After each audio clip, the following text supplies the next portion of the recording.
one day into the new Genesys format, and Konami's already updated the point counts. In the last deck I showed on the channel, the Dracotail deck has been completely nuked from existence. Pretty much all of its cards got point cost. It's pretty unplayable now in this format. So we've got a new fusion deck here for you. This is Chimera. At first glance of the list, I thought this deck was unplayable because Guardian Chimera is at 33 points. And then your consistency cards, Nightmare Apprentice and Cornfield Kotal, whatever it is, are both also at 33 points. So it's like all of your consistency is dead. And I'm like, oh, the deck is dead. But after readjusting to the power level of this format, I've come back to this deck. I'm like, I think this deck is very good. It's a very tight, low to the ground engine.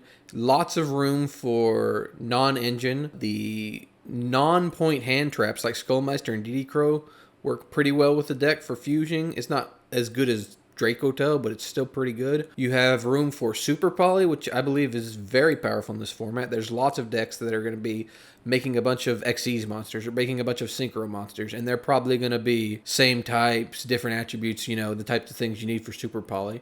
I will say the extra deck is a little loose. It's kind of just filled in with some Super Poly targets right there. You can do some different stuff if you want, or even play different Super Poly targets perhaps. Maybe double up on more of the Chimera cards. Outside of Guardian Chimera, you just don't have the point value to play other than one. But after playing this format, I think having a really strong grind game is really important because games grind to a halt real fast. Like one Droll, one Crow in the right spot, one Veiler, and then both players are like sitting on half a field with one card in hand, and like having the ability to recur your engine and just keep going is very powerful. And this deck can do that. Even if your Guardian Chimera gets outed, you can revive it back with your other fusion monster effects in the graveyard. It's just very powerful. I've got a best of 3 match here versus Fireking, which is shaping up to be one of the top decks, one of the top contenders for sure for top decks at this early stage in the format. Some really great back and forth games. All 3 games, it goes to game 3. It's really fun.